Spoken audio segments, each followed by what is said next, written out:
Vía Pública.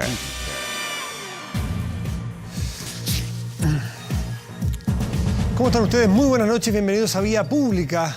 Durante la tarde, pasado el mediodía, el presidente Sebastián Piñera, secundado de su ministro del Interior y el subsecretario del Interior, anunció un proyecto que tiene que ver con ley antisaqueo, una moción para la rápida tramitación de la ley antiencapuchados, que fue ingresada el año pasado. Algunas de estas leyes no son nuevas, sino que se les cambia la urgencia, se les da una discusión inmediata. Están en el Congreso Nacional.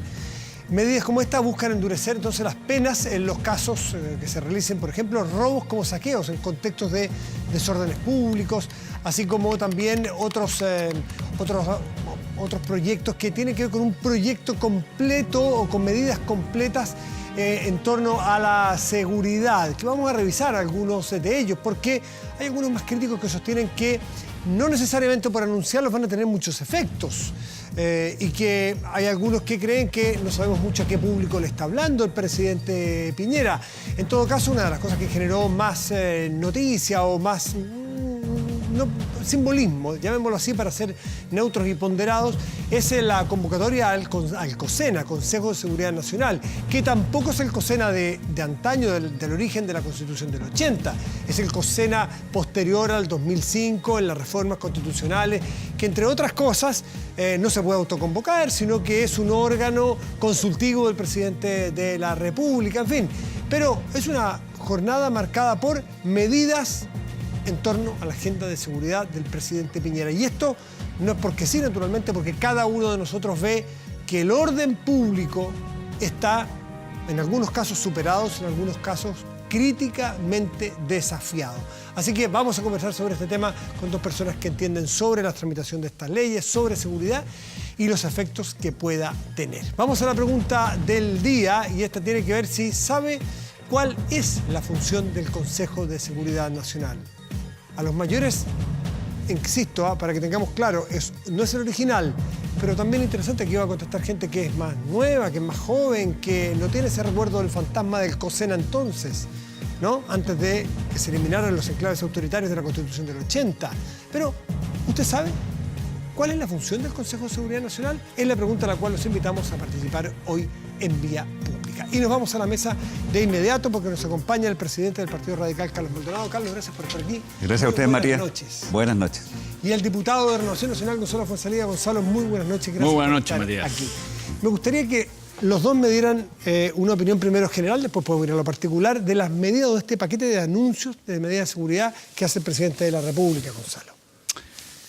Bueno, la verdad es que tenemos una situación hoy día en Chile que la estamos viviendo día a día, y es una situación de, como tú bien decías, de un orden público que cuesta controlarlo. Y también vemos que, y lo que ha pasado es que ese orden público requiere una estructura legal que lo soporte. Porque finalmente cuando las policías toman detenida a una persona por saqueo, llegan a los tribunales, y eso pasa por un hurto que tiene penas con suerte 61 días, y la persona queda libre. Hoy día, perdón, más allá de que se pueda o quieran endurecer la ley de los saqueos, hoy si detienen a una persona con las manos en la masa, infraganti, en un saqueo, ¿es un hurto simple? Claro, un hurto pasa a ser un... O sea, hay la posibilidad que sea un robo en lugar no habitado, pero generalmente pasa por un hurto, y el hurto depende de la cuantía, lo que vale la cosa que robó. Entonces, si sale con un jamón, tiene una falta. Si sale con un plasma pasa a ser ya un delito, pero tiene penas muy bajas. Entonces, como son hurtos, porque el saqueo como delito no existe en Chile. Pero la connotación del saqueo no está como tal. No existe. Entonces, esto ha pasado en varios países, que en el fondo no tenían una legislación para enfrentar este tipo de cosas, y han ido transformando en leyes que establecen el pillaje en algunos países, o el saqueo, como un delito en sí, que tiene una pena alta. Y hoy día en Chile, claro, esas personas son detenidas, van a un tribunal y finalmente, como un hurto, quedan en libertad, a veces con una medida que dice no acercarse al local, cosas ridículas. Entonces, finalmente, el esfuerzo de las policías de detener, ir al tribunal, y que finalmente el fiscal no formaliza porque son delitos muy bajos, entonces finalmente quedan causas archivadas. Bueno, va generando una situación que a la policía de alguna manera empieza a decir, bueno, ¿cuál es el esfuerzo mío de detener? Y por otro lado, los fiscales dicen, bueno, yo no puedo hacer más porque no hay una ley que establezca un delito que tenga una sanción o un reproche social de verdad. Entonces, Hoy día para enfrentar esto, por ejemplo el tema de los saqueos o por ejemplo el tema de la violencia, con barricada y con destrucción de propiedad privada o pública, pasa que no tenemos una estructura legal que esto no salga gratis, o sea, que en el fondo no le salga a la persona que lo realiza de alguna manera que no tenga ningún tipo de reproche, y eso finalmente es como cierta gratuidad. Y por eso que hoy día lo que se anuncia por parte del gobierno es en base a la experiencia que ya ha venido dándose en varios días, donde los fiscales te dicen necesitamos una ley, los jueces dicen necesitamos aplicar una ley para juzgar, y las policías dicen, oiga, yo hoy día estoy como disuadiendo, pero si usted quiere que yo detenga y que grabe con una GoPro, con una cámara a esta persona, bueno, de alguna manera tengamos una ley para que esta detención tenga un efecto. Carlos Maldonado, ¿cómo ve este paquete de leyes o intentos del presidente de asirse del orden público en el país, que a ratos se ve bastante desbordado? Mira, yo diría, y no es ironía, el menú de hoy fue seguridad, por los incidentes de ayer especialmente. Pero la verdad es que hay que decir dos cosas a lo menos. Uno, primero, cuando estas iniciativas se transforman en ley, si es que se transforman en ley, no van a ser aplicables a ninguna de las cosas que hemos visto en todos estos días, porque las leyes penales nunca tienen efecto retroactivo. Así que no son soluciones para lo que ha pasado ni para lo que va a pasar en los próximos días, porque esto tiene que tramitarse en el Parlamento y va a regir, si se aprueba, para el futuro, no para ahora. Eso desde un punto de vista técnico. Ahora, desde un punto de vista político, yo dije el menú del día, porque la verdad es que el gobierno ha desarrollado o ha desplegado ante la opinión pública, ante el país, un menú frente a la grave crisis política y social que estamos viviendo. Yo lo llamaría, sinceramente, un punto de inflexión histórico. Espero que todos, también las fuerzas de derecha, por lo menos las más moderadas en nuestra visión, también sean parte de una salida positiva. Fuerzas políticas. Fuerzas políticas, sí. Que sean parte de una salida positiva, porque fíjate que estos movimientos sociales masivos que se han producido en otros países del mundo no siempre han terminado para mejor. No siempre la realidad de esos países después ha sido mejor que antes. Esperemos que Chile sí sea mejor desde un punto de vista político, mayor participación, mejor democracia y desde un punto de vista social, un país más equitativo, más justo. Ese es el esfuerzo en que tenemos que desplegarnos. Ahora, ¿cuál ha sido la oferta del gobierno hasta ahora? Una agenda social, en nuestra opinión, muy insuficiente, las 15 medidas que anunció el presidente Piñera el martes de la semana pasada, que ahora hemos visto que el ministro de Hacienda está dando señales de abrirse a darle mayor contenido, mayor profundidad.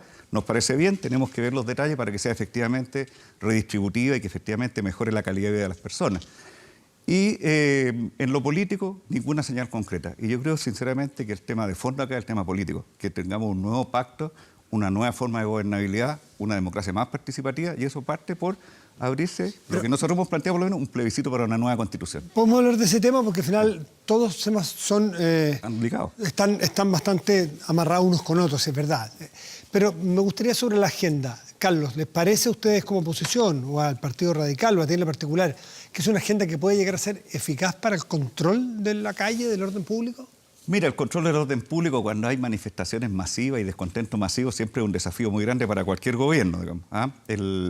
La labor policial acotada o las leyes que se apliquen a esas personas hacen un efecto, yo diría, relativo. Hay herramientas, tanto de operación policial como legales, que es mejor que estén a disposición del Ministerio Público, de las policías. Pero no hay que pensar nunca que la legislación es la panacea, digamos. No, por eso que hay que ir a las causas también. No nos oponemos a que haya medidas concretas que permitan tener mejor despliegue, digamos, de control del orden público, pero creemos que en esta ocasión, en este momento, y yo entiendo que hoy día venimos a hablar principalmente de seguridad, pero en este momento el problema principal de Chile es político.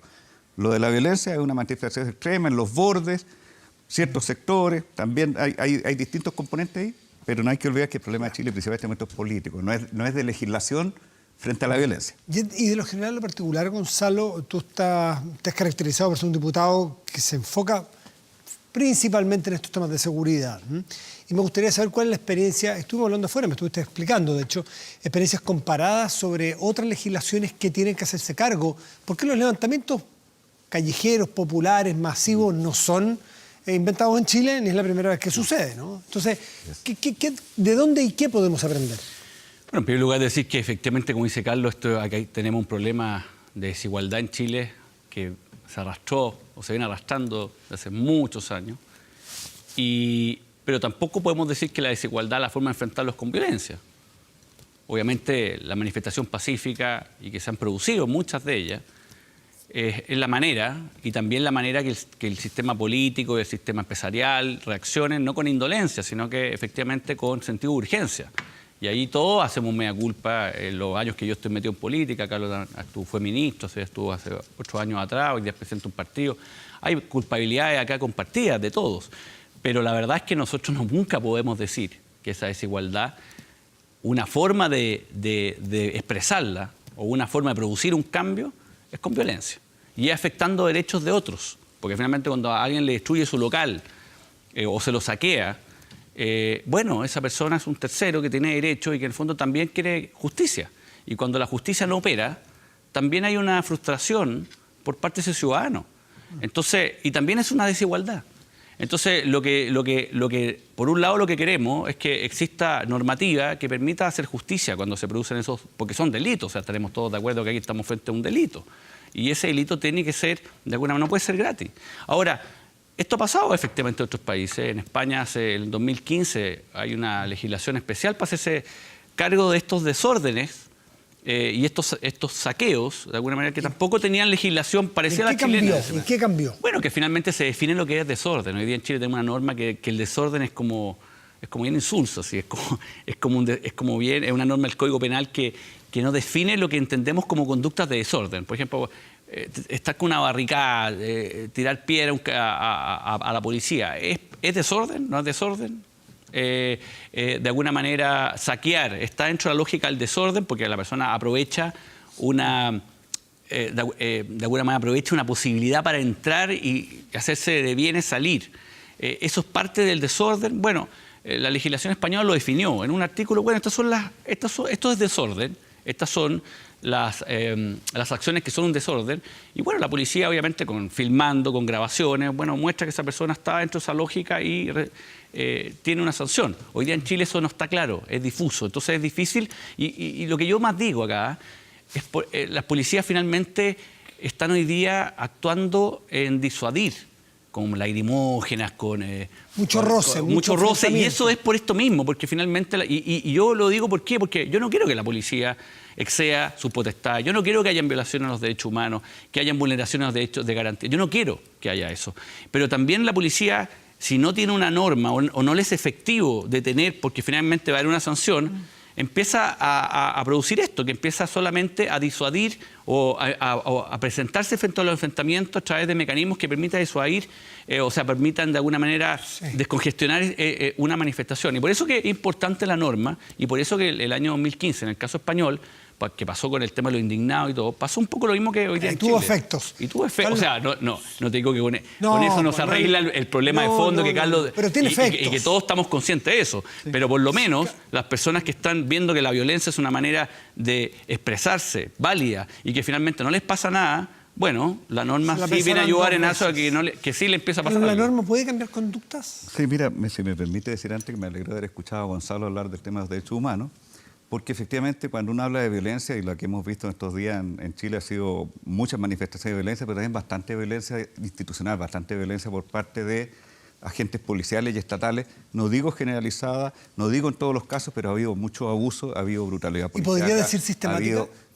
¿Ah? ¿Podría decir que es violación sistemática de derechos humanos? Por la cantidad de denuncias que se han conocido y por la gravedad de muchas de ellas, podría ser sistemática. Yo no quiero afirmar acá que haya una intención política del gobierno de violar los derechos humanos, pero al crear las condiciones para que se produzcan esas violaciones hay responsabilidad política, por eso se está impulsando una acusación contra el exministro Chadwick y eso está en camino en el Congreso y, en mi opinión, nosotros dijimos como partido, existe esa responsabilidad política clara porque se crearon las condiciones para que se produjeran esos que también son delitos cometidos por las fuerzas del Estado contra particulares.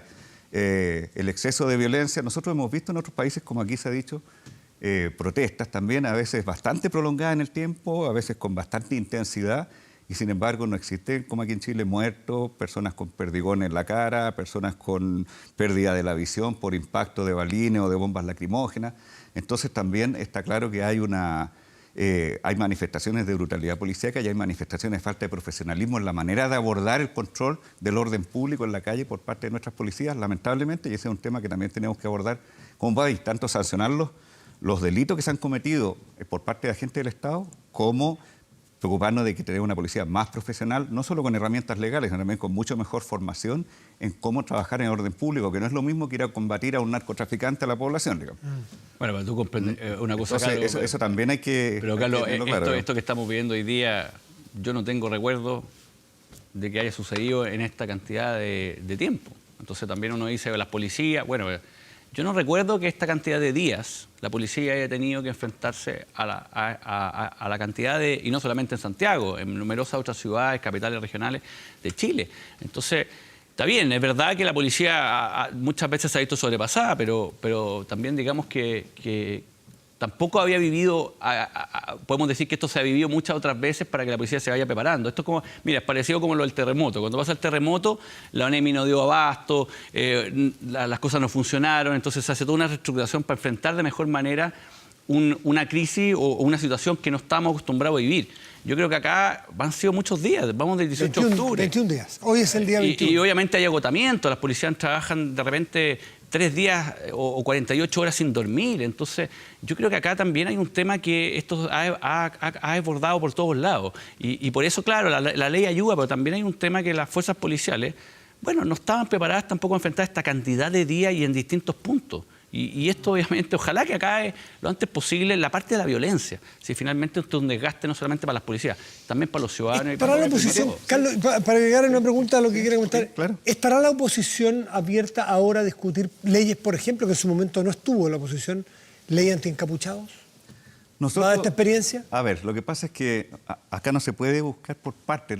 El tema es que nosotros estamos abiertos como oposición a que toda esta explosión de descontento, de malestar, que se ha demostrado con las encuestas que es ampliamente apoyada por la ciudadanía, compartida en cuanto a sus motivos, digamos, no en cuanto a todas sus manifestaciones, pero un inmenso porcentaje de la ciudadanía, incluso muchos que votaron por el actual presidente Piñera, están de acuerdo con las reivindicaciones de un país más justo, más equitativo, más participativo. Bueno, el propio presidente Piñera ha dicho que está de acuerdo con las reivindicaciones. Bueno, pero esa es una interpretación, yo diría, un poquito comunicacional de él nomás, para tratar de... ¿Usted no cree, de aparecer Carlos, tú no crees en el cambio de visión y en el perdón que pidió el presidente Piñera sobre...? Lo que hemos dicho, hechos y no palabras. Cuando veamos una agenda política y social profunda, con contenido real, que permita que de aquí emerja un nuevo y mejor Chile, vamos a creer que se escuchó de verdad la voz de la ciudadanía. Mientras tanto, nos da la impresión que se está tratando más bien de capear el temporal.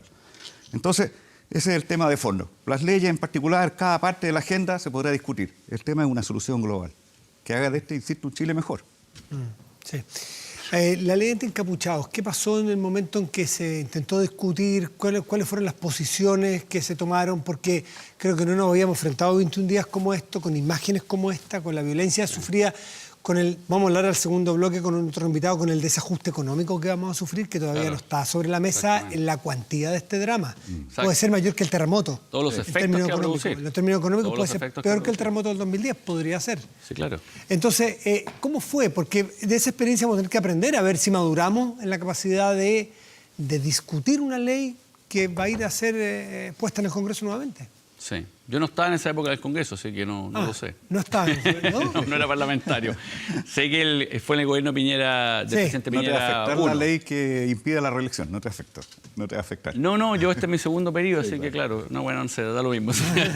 No es tan importante hoy día, pero lo que te quiero decir es que yo no estaba en el Parlamento. Entiendo que se rechazó en la Cámara de Diputados. Sí.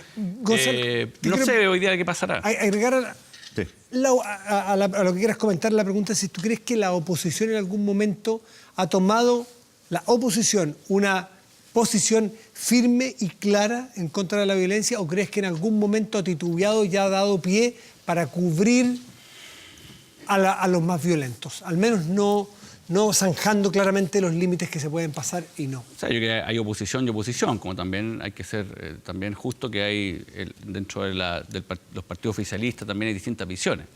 Pero yo creo que hay partidos como el Partido Radical y hay la Democracia Cristiana, el Partido Socialista, el PPD. Lo que era un poco la concertación ha sido bastante claro en condenar la violencia.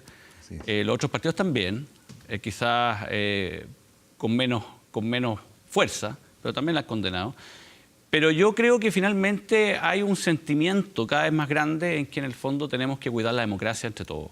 Y yo creo que al final del día ese tiene que ser siempre lo que nos mueva. O sea, es muy fácil destruir la democracia. Y yo, a pesar que en la época que se destruyó y todo no había nacido y después fui muy chico para entender el proceso. Hoy día valoro lo que hicieron muchas otras generaciones para volver a la democracia y cuidarla y protegerla. Y en el fondo hoy día yo espero que siempre estemos a la altura, porque siempre uno puede sacar dividendos políticos, chicas, sí, y ventajas, ¿te fijas? Y meter una ley que uno no haya podido meter antes y ahora ve que está la posibilidad y aprovechar.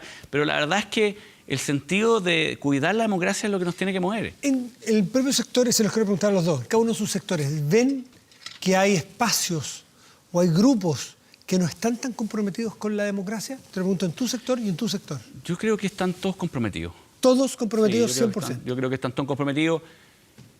La forma en que lo manifiestan o el lenguaje en que lo dicen muchas veces no es tan claro, pero yo creo que nadie está pensando en que en este país queramos de alguna manera que caiga la democracia y que tengamos un sistema totalitario. Pregunto de otra manera, ¿hay vocabulario, hay lenguaje, hay acción política dentro de tu sector que, aunque sea sin quererlo, está dañando la democracia, la institucionalidad? ¿En mi sector? Sí. No, yo creo que en mi sector lo que se busca es proteger la democracia. Y en el otro sector también. Si mira, yo en esta cosa no quiero decir que hay buenos y malos. ¿Aquí no hay nadie poniendo en riesgo la democracia? ¿Nadie está pasándose de la línea? Los riesgos hoy día... Ni en la oposición ni en... Hoy día los riesgos de la democracia están justamente en las acciones violentas que estamos viendo en la calle. Y que efectivamente el Estado ocupa herramientas democráticas para poner orden. Y que muchas veces ese orden se sobrepasa. O sea, ahí de alguna manera, y la sensación de miedo que nos está inundando, y de alguna manera la sensación de desprotección que nos está inundando. Y eso va combinado también con una gran cantidad de personas que dicen, bueno, pero aparte de todo lo que está pasando, también es un país que hoy día tiene que lograr ser un país con menos desigualdad. Carlos, hay sectores dentro de, así la autocrítica, como se la pedía Gonzalo, dentro de la oposición, en todo lo que significa oposición. Sí. ¿Gente que tiene o menos compromiso o que ha puesto en riesgo con sus acciones o palabras o actitudes la democracia? No, yo considero que no. Efectivamente tenemos distintas visiones, digamos, en distintos aspectos. No somos un solo partido. Hay matices, hay un arcoíris bastante amplio, digamos, de lo que es la oposición actualmente. Chile es un sistema pluripartidista y bastante, digamos, visiones, pero yo no he visto a nadie atentando contra la democracia, poniéndola en riesgo ni poniéndola en duda. De hecho, costó mucho recuperarla y justamente los que más sufrieron para recuperarla son los sectores que hoy día están en la oposición. Lo que sí queremos y tenemos el compromiso, y creo que lo que más pone en riesgo la democracia hoy día, esta violencia, que nosotros, por cierto, condenamos tajantemente, creemos que en democracia no se justifica la violencia de ningún sector, ni la violencia de los que están contra o pidiendo algo, ni de los que están reprimiendo. En democracia tiene que resolverse las cosas civilizadamente. Pero yo creo que lo que más pone en riesgo de alguna manera o pone en tela de juicio la democracia frente a la ciudadanía es la incapacidad de darle mejor calidad de vida y un país más justo a la gente. Lo digo de verdad, un país más equitativo. La distribución del ingreso en Chile es escandalosa. Todo lo que creció el ingreso en Chile, pero la distribución sigue siendo horrible. Entonces, esas son las cosas que tenemos que cambiar para que haya una democracia que también tenga sentido para la vida cotidiana de las personas, que no solo sea libertad. ¿En cuánto son autocríticos ustedes, en tanto y cuanto desde el regreso a la democracia han gobernado 2/3 del tiempo? Mira, yo ahí distingo la respuesta y perdona que personalice, Por pero favor. a mí me tocó trabajar en el área de la justicia hasta llegar a ser ministro y ahí siempre hicimos cambios estructurales. Nunca estuvimos calentando el asiento ni manteniendo el statu quo. Instauramos la oralidad, terminamos con la corrupción, la justicia del crimen, creamos la justicia laboral, la justicia de familia, la defensoría para los trabajadores. Así que de verdad que siento que en eso estuvimos haciendo siempre cambios estructurales para mejorar la calidad de vida y la igualdad de derechos. Ahora, hay áreas del sistema económico y político chileno que hay que distinguir. Algunas no se pueden cambiar porque la institucionalidad, precisamente la Constitución que hoy día queremos cambiar y que la inmensa mayoría de gente quiere cambiar, según lo muestran todas las encuestas, tenía un montón de cerrojos, entre ellos el sistema binominal, los senadores designados, los mismos principios constitucionales. ¿Cuántas leyes se han aprobado y que luego las ha votado el Tribunal Constitucional? No porque el Tribunal Constitucional sea malo, es porque está defendiendo una Constitución que es contramayoritaria. Entonces, había cerrojos y había mecanismos que impedían una libre expresión de la voluntad mayoritaria. Y por otro lado, también hay que hacer la autocrítica. En algunas áreas faltó, digamos, energía, convicción para llevar adelante reformas más de fondo. Bien hechas, sí. Las reformas de fondo tienen que hacerse bien, técnicamente sólidas, para que sean estables en el tiempo y den sus frutos. Ya, pero Carlos, a mí me da una duda con lo que tú dices, porque dices que la Constitución es la que evitó, pero por ejemplo el sistema de salud, cambiar el sistema de salud y hacer un sistema más igualitario, con un sistema de seguro único, universal, donde todos de alguna manera seamos parte de ese seguro único, universal, pues, y que la ISAPRE, en vez de ser un sistema sustitutivo, sea un sistema complementario, como pasa en muchos países. Sí. Pero es una ley. No hay que cambiar la Constitución para eso. Pero Eso es una ley. sí. Esa es una ley que en el fondo se cambia no con los quórum constitucionales. Entonces tú dices, nosotros los 30 años, no quiero empatar, ¿ah? Ya, sí. Pero lo que te quiero decir es que de repente uno dice, el presidente actual en el año 8 meses que lleva no hizo el cambio. Bueno, pero también para atrás uno también hubiera querido decir, así como se hicieron cambios en educación. Y que yo creo que eso, hoy día uno ve la demanda, y claro, la educación no es la gran demanda, porque logramos ganar igualdad en la educación, donde todos accedemos a un mismo sistema, pudiendo obviamente los que tienen ingresos ir a un sistema privado. Sí, claro. Pero logramos un acceso al bien público igualitario. Bueno, por ejemplo, Este salud. gobierno estaba tratando de retrotraer, digamos. Pero vamos a lo de salud. Lo de salud es una ley. O sea, no pasa por la Constitución, es por la ley. Sí, pero mira. Entonces, ¿por qué obviamente no se cambió, no sé, hace 10, 20 años? Te entiendo y te contesto. Yo creo que, primero, las mayorías estaban alteradas en el Parlamento, insisto, por distintos mecanismos constitucionales. Segundo lugar, la Constitución establece un sistema neoliberal a ultranza, con un Estado subsidiario que no puede cumplir un rol importante ni en salud, ni en educación, ¿Pero por qué no? ni en pensiones, porque está todo privatizado, está sobreprotegido, está sobreprotegida la propiedad privada. Pero es una ley que establece las reglas del juego. Tú cambias la ley. No, pero espérate. No. Pero cuando ya estás entregado a los privados, mira, No, ¿cuántos países del mundo? Pero Yo sí, le pregunto a los televidentes, ¿sabe usted cuántos países del mundo tienen entregado a los privados la salud, la educación y las pensiones? ¿Como Chile? Pero si se hizo... Ese es la dictadura que se hizo. Y yo de verdad creo que Carlos, Renovación Nacional la legislación pasada donde yo fui Termine y parlamentario. tú contestas. Sí, claro. Que termine, Yo Carlos. creo de verdad que Renovación Nacional puede jugar un rol en una salida de calidad a esta crisis. Espero que lo jueguen. Porque nosotros lo que vivimos en Chile fue una dictadura ultra ideologizada, de derecha dura, neoliberal, que nos legó una constitución inspirada en esos valores. Y eso claramente no es la mayoría de Chile. Y yo no entiendo por qué alguien no puede entender una cosa de sentido común, que hay que abrirse a un cambio constitucional. ¿No hay una posibilidad para el presidente Piñera de ser el autor, el padre de una constitución consensuada para los próximos 50 años? llama un plebiscito. El tema constitucional lo estamos discutiendo y lo estamos tratando obviamente de abordar justamente de una manera transversal, con los partidos también de la oposición. Pero yo vuelvo a lo mismo, el sistema de salud, que a mí por lo menos uno de los temas que más me tiene preocupado de lograr un cambio importante del sistema, no pasa por un tema constitucional hoy día. Como pasó yo te decía, Carlos, en el periodo pasado donde fui legislador también, se hizo un cambio en la educación, que estaban los privados a través de los colegios particulares sancionados, y no se hizo un cambio constitucional, se cambió la ley. Y en salud hay que cambiar la ley.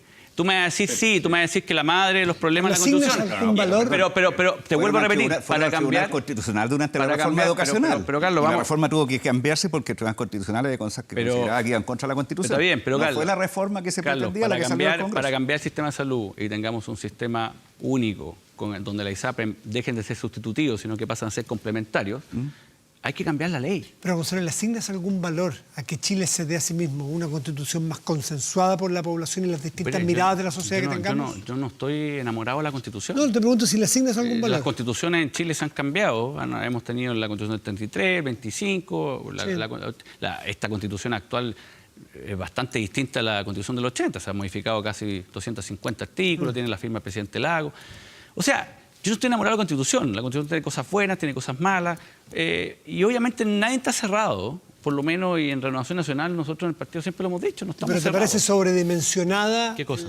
No, es que cuando se presenta que cambiando con una nueva Constitución se arreglan todos los problemas, yo también quiero ser responsable y decir, no se arreglan todos los problemas. Porque, por ejemplo, es que muchas veces uno lo escucha que sí, como que pareciera ser que de gente moderada y razonable. Pero por eso te pongo el ejemplo de la salud. El tema de la salud, de sistema de salud, de hacer un sistema más igualitario, que tenga mejor financiamiento, que sea más digno, no pasa necesariamente por tener una nueva Constitución, pasa por cambiar la ley de salud. Te aseguro que cuando tenemos que crear un seguro único van a ir a tribunales te lo pregunto a ti, Carlos, porque le pregunté cuánto valor le asigna tener una Constitución de un origen en democracia. Y te pregunto a ti, ¿tiene algún riesgo plantear, por ejemplo, la Asamblea Constituyente en una situación como la que estamos viviendo hoy en Chile? No, a mí me parece que no, porque Chile es un país bastante maduro democráticamente, las fuerzas políticas somos responsables y entendemos que lo que queremos es una expresión de la voluntad legítima de la ciudadanía. Aquí no se trata de cambiar una constitución de un sello por la de otro sello o hacer la revancha. Se trata de una constitución que nos represente a todos los valores que compartimos como país.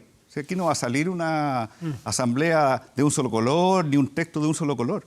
Se trata de que seamos capaces, con la madurez que tenemos, porque si un político no cree en la soberanía popular, entonces a mí me parece que no está en el lugar adecuado. Carlos Maldonado, Gonzalo Fuenzalida, partimos hablando de un tema, pero es tan multifactorial esta crisis que que en cualquier debate que nosotros invitemos a conversar, vamos a terminar hablando porque los temas están además todos muy conectados. Así que les quiero agradecer por venir a compartir sus ideas, su forma de pensar y mirar la crisis que estamos viviendo. Los dos, Carlos y Gonzalo, muy buenas noches y gracias. Gracias. Vamos a hacer una pausa y le dejamos la pregunta planteada. Fíjese que ya hay algunas respuestas. ¿Sabe cuál es la función del Consejo de Seguridad Nacional? El 30% lo sabe o declara saberlo. El 70% restante no reconoce saber cuál es la función del COSENA actual. Pausa y volvemos en Vía Pública.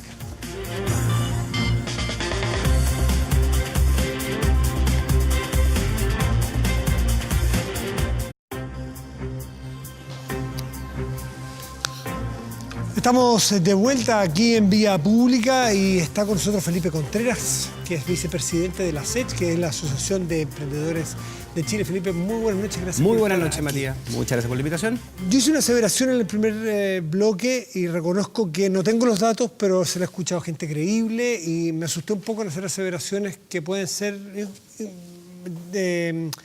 abusivas o que pueden ser inexactas. Yo dije que yo no he hecho el cálculo porque tampoco tengo la capacidad de hacerlo, de que el costo económico para la sociedad de esta crisis puede ser mayor que la del terremoto del 2010. ¿Tienes datos? ¿Te parece que es muy aventurado decirlo? Creo que es aventurado aún, Matías, decirlo. Yo también he leído los mismos datos que tú, donde efectivamente se estima que es mayor el gasto que se va a tener que realizar y eso efectivamente nos pone en una situación complicada.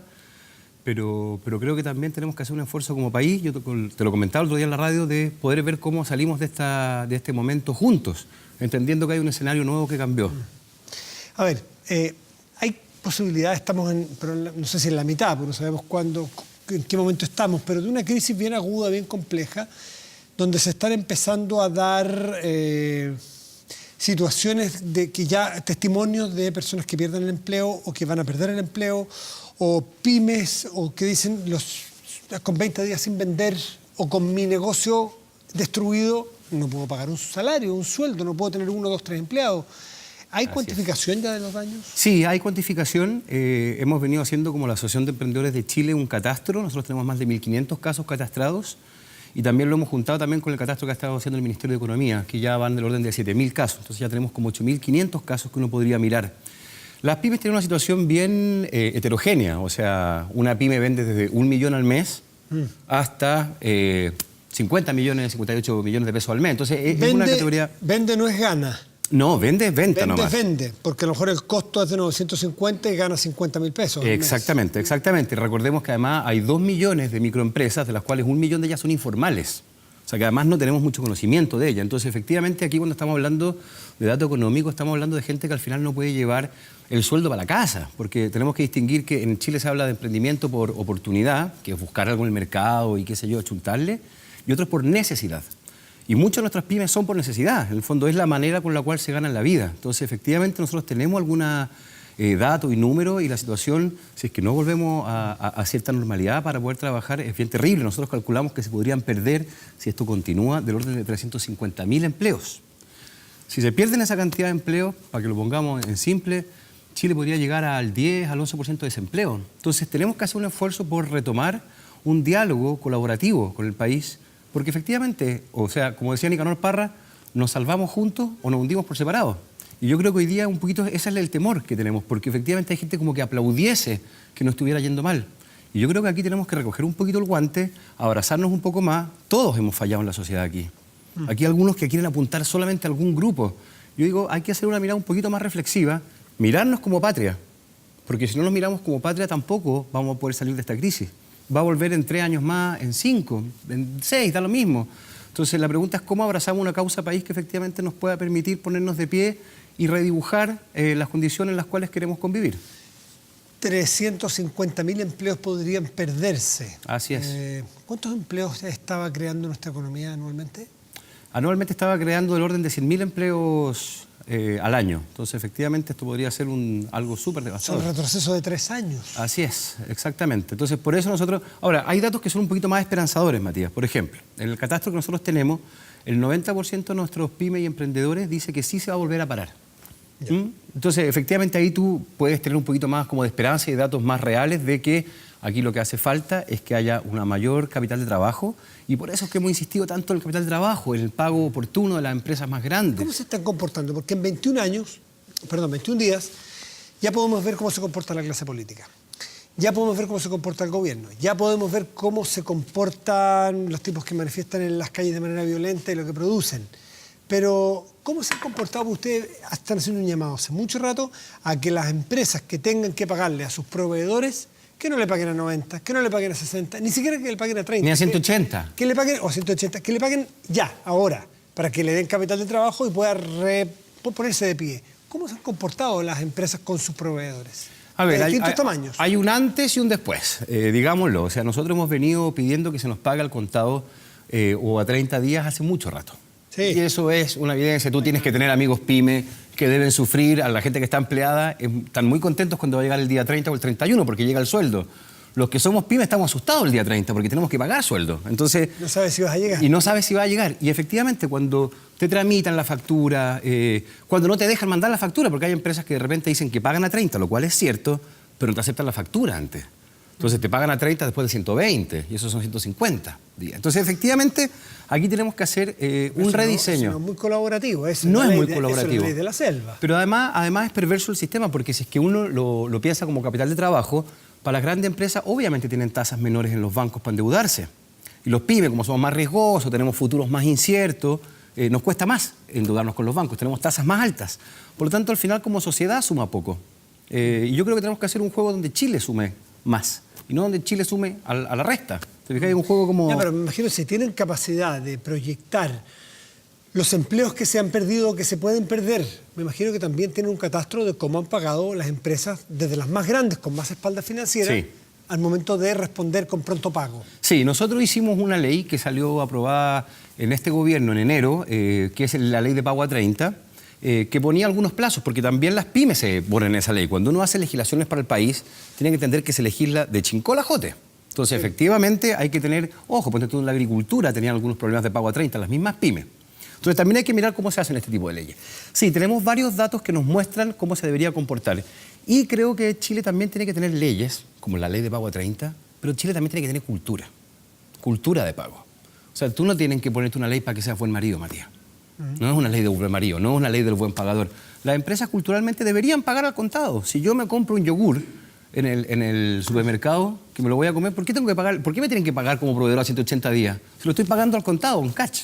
Entonces, lo que estoy diciendo y que estamos diciendo como gremios, porque no somos solo la SET, aquí hay un trabajo que lo estamos haciendo con la CONAPYME, con la Multimillonaria de Emprendedores, con ProPyme, estamos haciendo un trabajo con muchas instituciones. Y hay cambio cultural. Y hay que tiene que haber, es que ya, tiene que haberlo. La pregunta es si es que se ha producido, no, el hay que no. ¿Se ha producido? Sí, se han producido algunas empresas que ahora, algunos dicen que es tardío. Yo no quiero mirar lo negativo. Yo creo que hay empresas, yo no sé, las tengo que decir al aire, pero hay empresas que sí se han sumado a nuestro llamado, que efectivamente están pagando al contado, que están adelantando sus pagos, que están pagando ni siquiera 30 al contado. ¿Quieres decir cuáles han tenido ese cambio cultural y están cambiando y se pegaron disculpen el chilenismo, el alcachofazo? Dilo nomás, no tengo problema. Viña Undurraga se sumó, Derco se sumó, Home Center se sumó, Falabella se sumó, Tecnofast se sumó. Hay varias de ese sentido que están pagando. Hay también buenas señales desde el punto de vista de la banca, que también han flexibilizado. Yo no quiero tener solamente esperanzas, yo quiero también ver hechos reales. Y los hechos reales sí dan cuenta de que hay un alcachofazo, como tú dices. Tardío o no tardío, será tiempo en la historia de juzgarlo. Pero hoy día lo que sí está pasando es que muchas empresas están viendo que tampoco les cuesta pagar tanto a las pymes. Las pymes, las facturas que las pequeñas empresas le hacemos a las grandes, tampoco son gigante, o sea, no estamos hablando de una empresa gigante que sí a una empresa le puede costar más.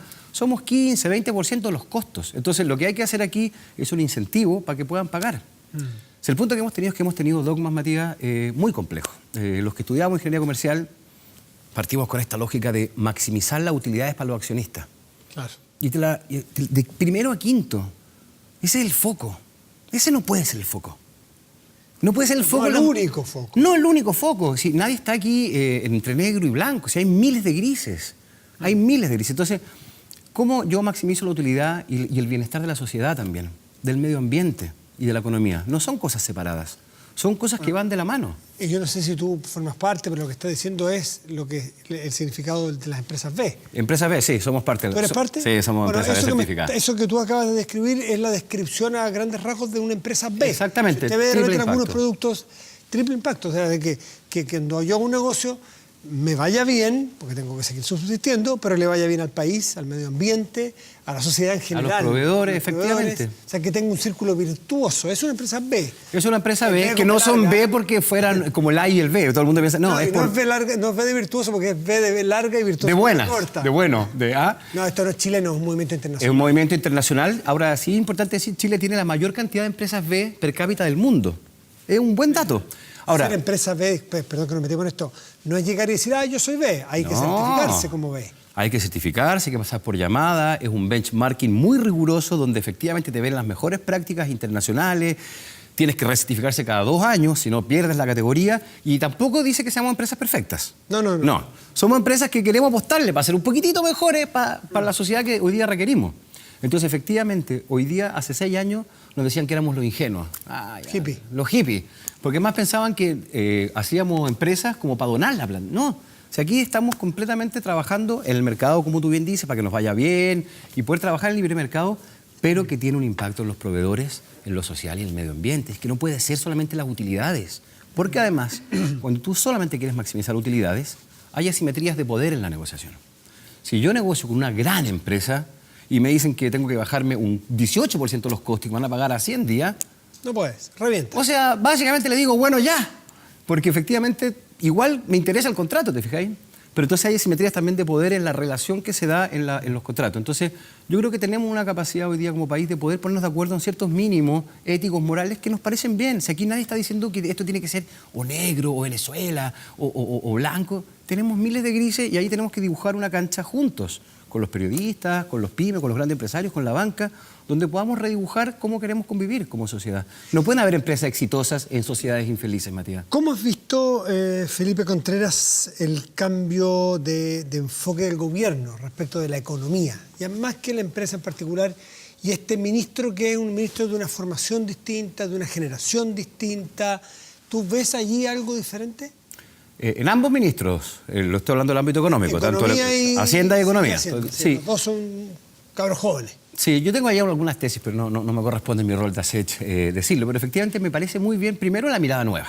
Creo que efectivamente hay una manera de enfrentar, de haber visto cómo se dan estas sociedades que me parece más de calle, por así decirlo. Tienen más suela gastada, como lo decía yo antes. Y efectivamente yo creo que es buena noticia. Hemos tenido ya reuniones con el ministro Palacios, hemos tenido ya reuniones con el ministro Briones y efectivamente vemos un cambio en el enfoque. Pero no solo de ellos, también vemos un cambio en el tono.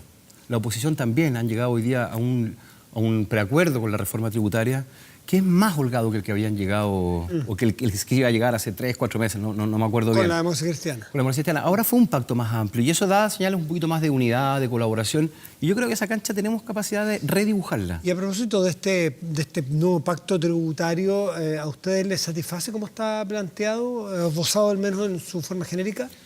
Siempre hay que mirar formas y fondos, porque las dos cosas importan. De repente hemos mirado solamente la medida, hay que mirar también la forma. Yo aplaudo de todo el sector político, que efectivamente estemos siendo capaces de llegar a consensos. A mí no me gusta cuando la gente quiere que le vaya mal a alguien. Casualmente se está haciendo mejor política ahora en torno a la crisis que antes, probablemente. Era más tironeada, era más friccionada, así es, era más mezquina en general la política. Sí. Hoy día se están viendo escenarios, bueno, eso que aprendemos, que es leso el que no aprende, digamos, y se está dando una mejor calidad a la política. ¿Estás de acuerdo? Estoy totalmente de acuerdo, se está viendo una mejor calidad de la política, veo harto, también me toca conversar con algunos diputados de oposición, de gobierno, donde efectivamente se ve un clima más de salgamos juntos de esta, porque al final del día el lío que tenemos es un lío de país, no es un lío de un sector o del otro. Hoy día tenemos que redibujar una cancha común. Y es en esa lógica, nosotros aplaudimos, no solo la llegada de los dos ministros de Hacienda y de Economía, también aplaudimos, también vemos una apertura con el ministro Blumel, vemos también una apertura con la ministra Rubilar, y yo digo, está bueno que ir haciendo gestos para que como sociedad podamos ir conviviendo mejor. Entonces nos parece muy bien, estamos contentos. La forma, y el fondo. Y el fondo, a ver, se acelera la ley de pago a 30, eso fue anunciado y eso empieza a regir apenas se aprueba en el Parlamento en 90 días más. Es una muy buena señal. Adelantamos 1 año y medio. Eso es una muy, muy buena señal. Lo segundo es, nosotros sí creemos que la accesión que se le está haciendo a las pymes hasta 75.000 UF también es una buena medida. ¿Para la reintegración? Sí, exactamente. También creemos que es un sistema progresivo, que también era algo que nosotros queríamos. Efectivamente se está grabando con impuestos a las propiedades, se está grabando a la gente que tiene mayores ingresos y creemos que eso también es bueno. Aquí no estamos diciendo que le vamos a quitar todo a los más ricos, ni mucho menos. No tenemos que hacer caricaturas del país. Hoy día lo que estamos diciendo es que hay gente que tiene más, que tiene que contribuir más, lo cual es evidente. No le veo ningún punto en el cual alguien pudiese estar en desacuerdo con ello. Entonces vemos que eso también es una buena medida. Y vemos también que obviamente van a quedar varias cosas, porque lo que está pasando en Chile es estructural, que también tendremos que afrontarlas juntos. Pero las primeras señales son buenas. Cuando uno empieza, está un poco en disputa, ¿no? Un pololeo, por ejemplo, y empiezan a haber buenos entendimientos, uno tiene un poco de esperanza que este pololeo puede tener mejor relación. Nosotros creemos que sí está ocurriendo eso en Chile, en el sector económico, en las pymes, en los emprendedores, y eso nos alegra. Felipe Contreras, vicepresidente de la Asociación de Emprendedores de Chile, te quiero dar las gracias por estar aquí, compartiendo la mirada de lo que viene y de lo que está pasando también en nuestro país. Gracias, Felipe. Muchísimas gracias, Matías. Que te vaya muy bien. Igualmente. Hacemos una pausa y ya volvemos aquí en Vía Pública. Allí están los resultados a la pregunta que les planteamos al inicio de este programa. Y tiene que ver cuánto sabes de la función actual, después de la reforma constitucional de 2005, del Consejo de Seguridad Nacional. El 34% honestamente reconoce que no sabe la función. Perdón, que sí sabe, disculpe. 34% sí sabe y el 66%, mayoría, honestamente dice, la verdad es que no conozco las funciones. Es interesante entenderlo porque es un cambio dramático, es un cambio importantísimo. Antes del 2005 y después del 2005, el COSENA significa dos cosas muy distintas. Vamos a revisar nuestro portal de noticias 24horas.cl.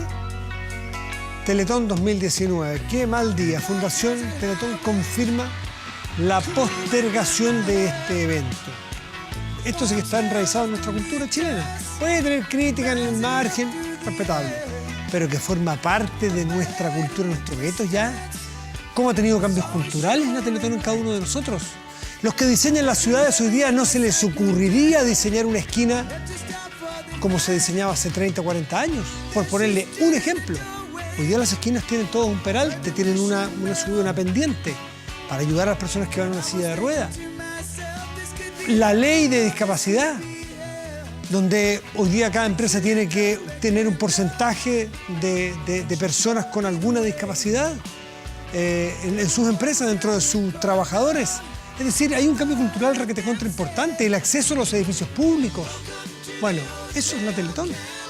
No solamente la colecta anual en que todos nos tenemos que poner, sino que la verdad que, mire, esta crisis derrotó a la COP, derrotó a la PEC, derrotó a la final de la Copa Libertadores de América, derrotó a la Teletón. ¿No será hora de que derrotemos nosotros esta crisis? Es interesante lo que está ocurriendo, ¿no? Bueno, esta noticia está en nuestro portal de noticias, como muchas otras que usted puede revisar. Vamos a la temperatura de este momento en Santiago. Los termómetros indican que hay 21 grados con 2 décimas y el cielo está despejado en la región metropolitana. Para mañana y pasado en esta misma región, viernes máxima 30, cielo nublado. Sábado máxima 33, cielo despejado. En otras regiones, para mañana, que es lo que podemos esperar. Osorno, tenemos región de los lagos, parcial máxima 19. El Salvador, región de Atacama, despejado máxima 29.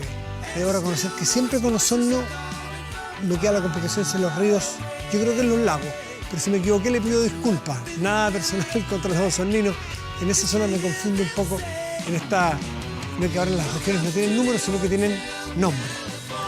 Bueno, ¿qué estamos escuchando? The Eagles con el Hotel California, ¿no es cierto? Bueno, y para recordar a Glenn Frey, vocalista y miembro fundador de la banda. Frey hoy cumpliría 70 años. Su carrera partió con esta conocida banda que alcanzó en la cumbre, la cúspide del éxito con este sencillo que es clásico de clásicos, ¿no? Mire.